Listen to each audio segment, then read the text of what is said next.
റിയാക്റ്റിൻ്റെ പുതിയൊരു വീഡിയോയിലേക്ക് എല്ലാവർക്കും സ്വാഗതം. നമ്മൾ ഈ വീഡിയോയിൽ പഠിക്കുന്നത് സ്പ്രെഡ് ഓപ്പറേറ്റർ ഒരു ഫംഗ്ഷൻ്റെ പാരാമീറ്ററായിട്ട് ഉപയോഗിക്കുന്നതിനുള്ള അഡ്വാൻറ്റേജിനെ പറ്റിയാണ്. നമുക്ക് അഡ്വാൻറ്റേജ് എന്താണെന്ന് വെച്ചാൽ അൺലിമിറ്റഡ് പാരാമീറ്റർ നമുക്ക് അതിനകത്തോട്ട് പാസ് ചെയ്യാം. അപ്പോൾ നമുക്ക് നേരെ വീഡിയോയിലിട്ട് കിടക്കാം. അതിനായിട്ട് നമുക്ക് ആദ്യം ഒരു ഫങ്ഷണൽ കമ്പോണൻറ്റ് ക്രിയേറ്റ് ചെയ്യാം. റിയാക്ട് ഫങ്ഷണൽ കമ്പോണൻറ്റ് വിത്ത് എക്സ്പോർട്ട് കൊടുക്കുക. അത് ക്രിയേറ്റ് ആയി. ഇനി നമുക്ക് ആ ഫങ്ഷൻ ക്രിയേറ്റ് ചെയ്യാം. ഇവിടെ ആഡ് എന്ന് പറഞ്ഞിട്ട് ഫംഗ്ഷൻ ക്രിയേറ്റ് ചെയ്യുന്നു. ഈക്വൽ ഇടുക. ഇവിടെ ബ്രാക്കറ്റ്. ഇതാണ് നമുക്ക് പാരാമീറ്റർ ഇവിടെ പറയേണ്ടത്.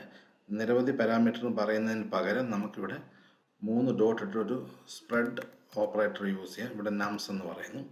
അതിനുശേഷം ഇവിടെ ആരോ പറയുക. ഇതൊരു ആരോ ഫംഗ്ഷനാണ്. ഇവിടെ നമുക്കൊരു ഫോർ ലൂപ്പ് പറയാം. കാരണം ഈ നംസ് എന്നുള്ളൊരു അറേ ആയിട്ടാണ് ആക്ട് ചെയ്യുന്നത്. അതുകൊണ്ട് നമുക്കിവിടെ ഒരു ഫോർ ലൂപ്പ് പറയാം. Let I is equal to 0 I less than നംസ് dot length എന്ന് പറഞ്ഞാൽ ഈ അറയുടെ അത് എത്ര പാരാമീറ്റർ ഇരിപ്പുണ്ടോ അത് കിട്ടും. I++ എന്ന് പറയുക. ഇവിടെ നമുക്കിവിടെ വെളിയിലൊരു ടോട്ടൽ എന്ന് പറഞ്ഞിട്ടൊരു വേരിയബിൾ ക്രിയേറ്റ് ചെയ്യാൻ ഈക്വൽ 0 എന്നിരിക്കട്ടെ. ഈ ടോട്ടലിനകത്തോട്ട് നംസ് എന്ന് പറഞ്ഞ അറയിലെ എലമെൻറ്റ്സ് ആഡ് ചെയ്യാം. So total equals total plus, അതിനകത്ത് പഴയ വാല്യൂ പോകാതിരിക്കാനാണ് ടോട്ടൽ പ്ലസ് എന്ന് പറയുന്നത്. നംസ് ഓഫ് I എന്ന് പറയുക. അപ്പോൾ ഓരോ എലമെൻ്റായിട്ട് ആഡ് ചെയ്തോളൂ. അതിനുശേഷം ഫൈനൽ നമുക്കത് റിട്ടേൺ ചെയ്യാം. റിട്ടേൺ ടോട്ടൽ എന്ന് പറയുക. നമ്മുടെ ഫംഗ്ഷൻ റെഡിയായി. ഇതിനകത്ത് യൂസ് ചെയ്തിരിക്കുന്നത് സ്പ്രെഡ് ഓപ്പറേറ്ററാണ്.